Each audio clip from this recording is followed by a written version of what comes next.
Inside Story Uganda.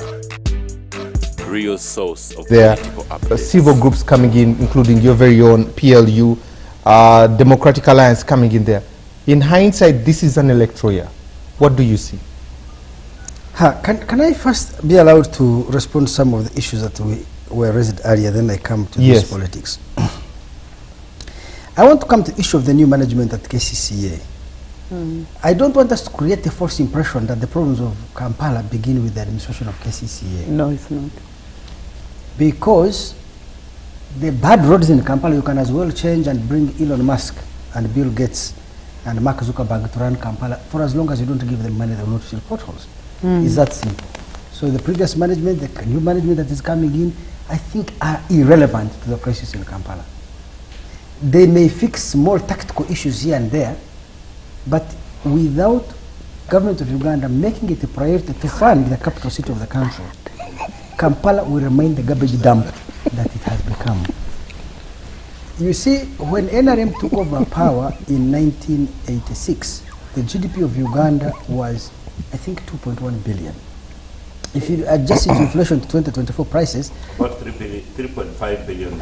but yeah, because that government was fixing the exchange rate. So what you need to do to know the Uganda's actual exchange rate, GDP, you have to go to when they floated the shilling in 1992 and get what was Uganda's GDP.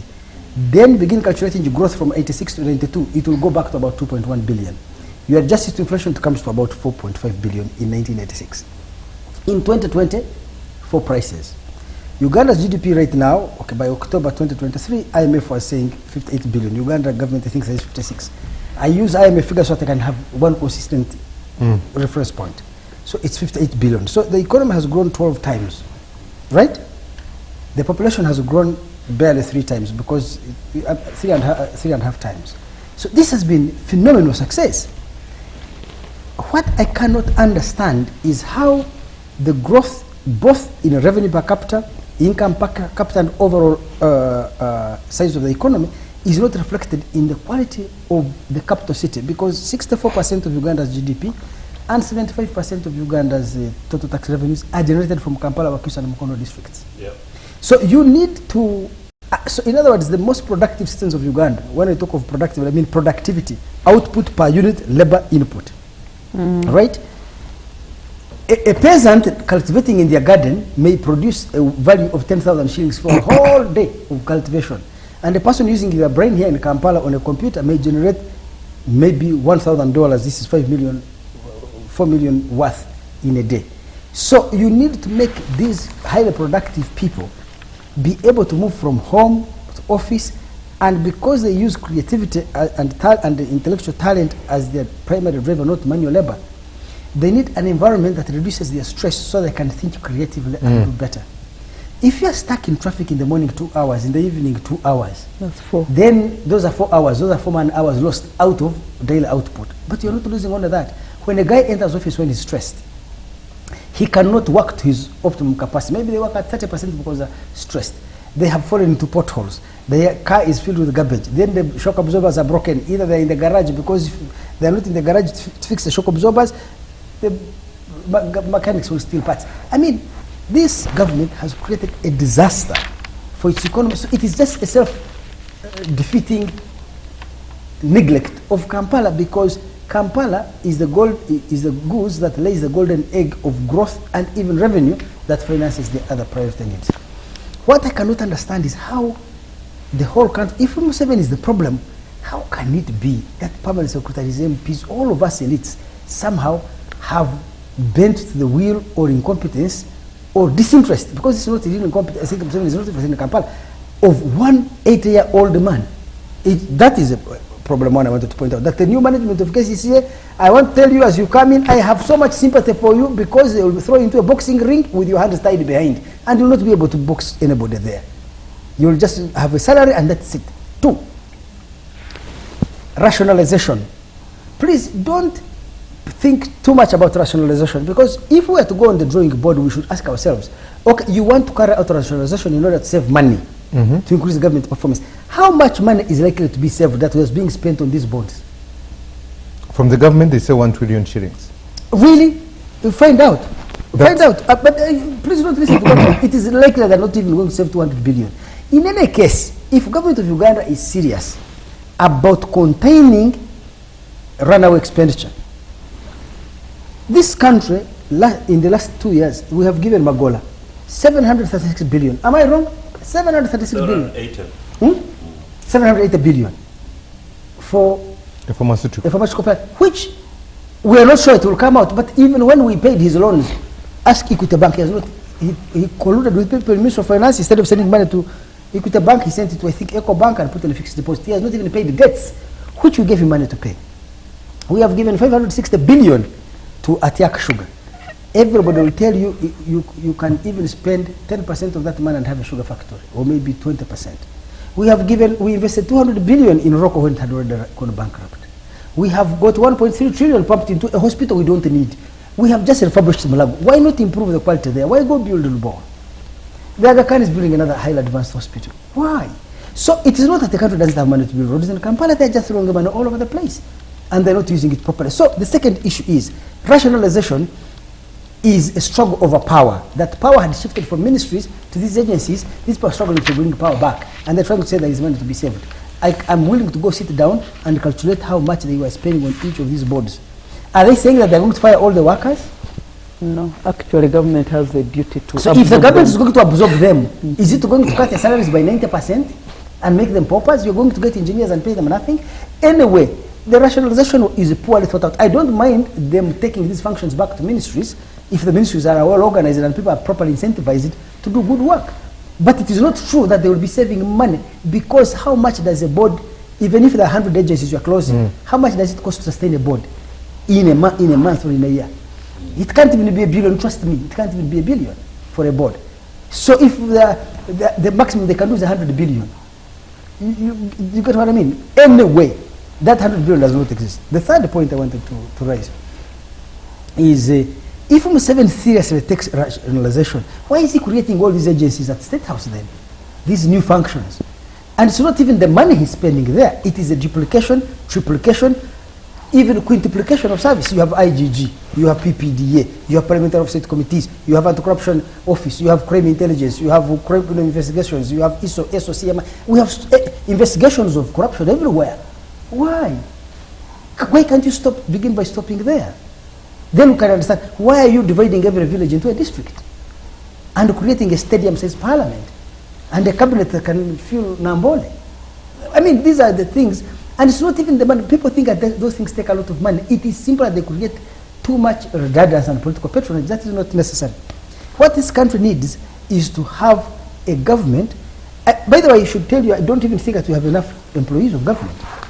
As a share of the population, in Uganda we have 1.8 government employees for every 100 citizens. Because our population is 47 million, the total public sector is about less than half a million people. So if you look at countries like Norway, they have 11 people for every 11 government employees for every 100,000. For every they have. But what is that GDP? They have enough money. Yeah, but of course, even the salaries may be they may be symmetric to their GDP. Here we pay salaries of 600,000. Maybe there they pay them salaries of 30 million. Do you see? But the point I'm trying to make is that we have a very lean state in Uganda. It is very thin on the ground. And that is even, so the problem with the size of the state is not there. What is there is that the state lacks a purpose to serve the common good. That the elected members of parliament in Uganda, you see the way the political system in Uganda is organized is for NRM to retain power, it trades private goods to private individuals in exchange for them delivering the bloc support of their co-ethnics. You are an Acholi, you are a Mutoro, you are Japadon, Samia. We put Timothy Nyangweso there, then Timothy, all the Basamia will vote the government. Meanwhile, Timothy Nyangweso, what he gets are private benefits, a cabinet, a big job, opportunities to profit through corruption. Then the Bataso say, our son is in power, so they vote for him. You see, this is the way politics of Uganda is organized, democratic politics. The trade is in private goods in exchange for power. There is very little trade in public goods in order to consolidate power. And that is a function, something that Uganda needs to think about. The final one is on Umeme. I don't think that Umeme was badly contracted. One day you should call me, I'll come here on this show and give a thesis. The circumstances that led the provisions of the contract of Umeme to be like that. I'll give you an example. At the time government takes another Umeme is privatized, the biggest defaulter to Umeme was the government of Uganda. Ministries, State House, Defense, Police, they were not paying. So in the agreement they put there that if government does not pay, you get the World Bank put up a fund, you Umeme will, there is an escrow account, you can draw money from there. You get. Is that a bad thing? It was to impose discipline on government. Now when that provision was removed, whenever government doesn't pay, Umeme does not transfer money to a government entity called Uganda Electrical Transmission Company. Government of Uganda needs to have the discipline. Pay your bills. I can go to each and every single sector. When Umeme came here, government of Uganda advertised for concession of our electricity distribution. You know what happened when they advertised it? 6 companies responded. They expressed interest. They came here and did due diligence. 6 of them left Uganda and said they're not interested. One company, a British government parastatal called CDC, wrote a letter, which I have on my phone here, to government of Uganda, saying we came, studied your thing, no one can, we won't invest and nobody will invest. Why? You have a line that it has been mariband for 30 years, you have not improved it. So technical losses are very high. It requires huge investments for anybody to invest in your goddamn thing. People think Mwenda was an attractive thing. Nobody was interested in it 24 years ago. 2, your prices are very low and they have not changed for 10 years. In spite of inflation, domestic inflation and foreign exchange depreciation. If you try to increase the price, people demonstrate on the streets. You have put up a regulator who sets the price. He's supposed to be independent. Government intervenes and tells the regulator to reduce the price. The market is dead. So anyway, government of Uganda went with a very weak negotiating hand because of its own mismanagement. People forget.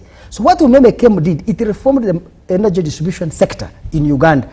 And within 10 years, when they went to launch an IPO, you know an IPO? Initial public offering to launch on the stock exchange, it was oversubscribed by 157%. Within 10 years of all international investors refusing to put their money into Umeme, now you had all international investors putting money into Umeme.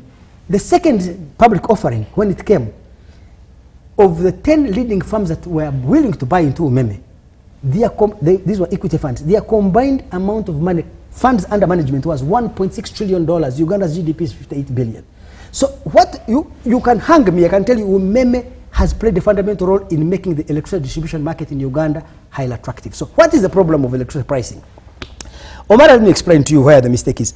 Umeme contributes only 30% to the electricity tariff. 30%. 65% is contributed by electricity generation. 5% by transmission. Why are we complaining about a guy who contributes 30%, not one who contributes 65%? But even that is an irrelevant point. It is about government policy. What is the government position on electricity tariff? Government of Uganda said electricity is a private good that should be sold at market prices in the market.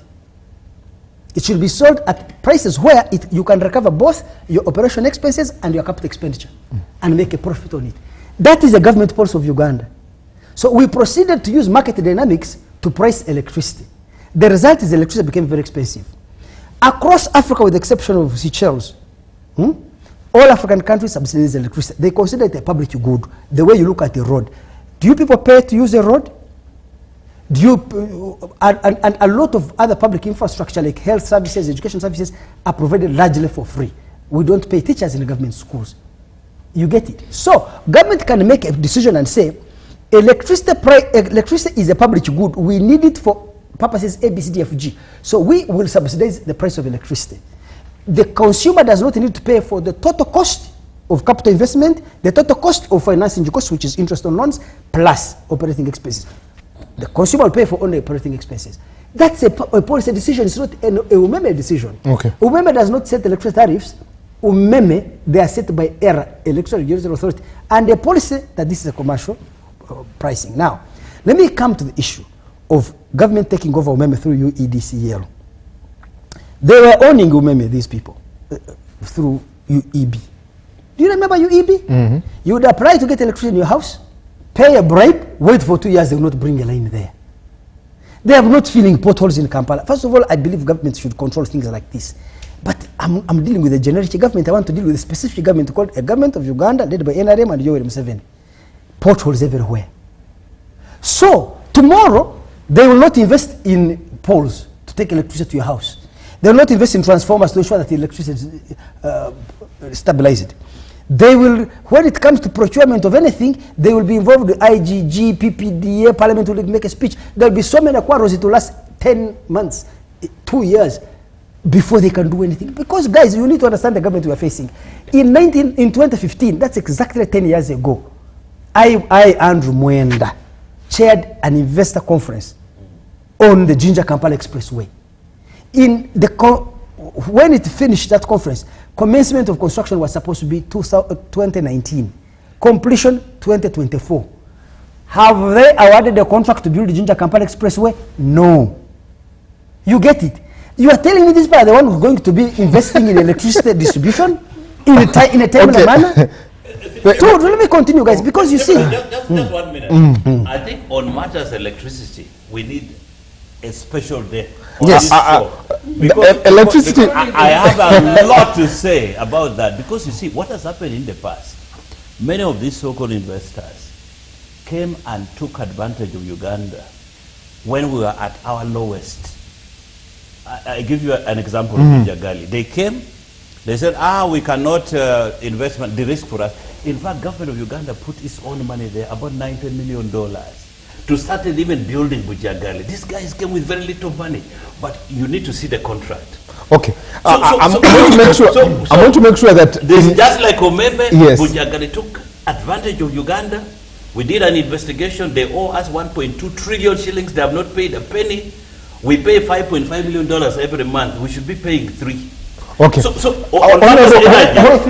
become a mini expert, and I would want to. Honorable Ma, what are going to do? Let's not dwell much on this one. We're not going to dwell on it, but in March around this, we'll come and discuss it. Yes. Andrew, please complete your point. So this is just to complete my point. You see, what I want my grandson Omar, you know. He does not know that for us, Matoro, we came from Acholi there and Lango, especially Lango. That's where we came from. He doesn't know this so much. I'm going to take him to my home. You'll find there my nephew Ochaki, No, let's complete. Ochaya, Oli. But let me tell you this. Right now, if you are German government, you are going to buy a bond. If you are a private investor, you are going to buy a German bond. You buy it at 0.4%. It is below the rate of inflation. Basically, you are paying the government of Germany to lend it money. Yes. If you want a 10-year bond from the government of Uganda, it is 17.9%. Actually, 18%. 18%. 17.9 and 18, really, the difference is 0. Is too small. But let me ask you, Omar, why does Uganda borrow money from me at 18%, the government of Germany borrows at 0.4% below the rate of inflation? Because Uganda's risk profile is very high and it's capital scarce. So those contracts, we have to understand them. They were signed in a very specific context. Okay. That what has happened, in fact what Umeme has done. We need a day. We need yes. Okay. Let me conclude my please conclude. What Umeme has done is to make the sector, Uganda, the distribution of electricity in Uganda, a very attractive proposition that you can have huge volumes of private investment willing to come into Uganda to invest. That one I agree. Uganda How should much do, have they taken? That one I agree. What Uganda should do is to say, how do we sustain this reputation of this market? But they can't, because I can tell you, with their portfolios in Kampala, with all these things they are failing to run, I don't think they're going to run electricity distribution. I don't want to be a prophet of doom. I pray that I am wrong. Andrew, we'll make you the GM of UDC. I don't want. Okay, allow me to bring in Professor. Professor, when you look at 2025, what are your expectations? Well, politically, socially, and economically? Well, politically,